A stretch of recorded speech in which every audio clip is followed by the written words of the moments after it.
奔林，你们提供的家具是采用哪种施工方式呢？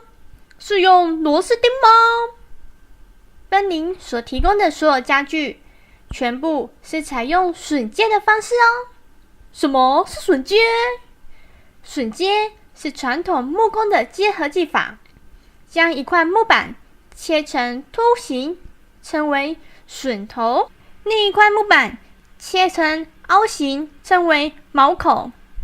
将榫头与毛口结合在一起，称为榫接。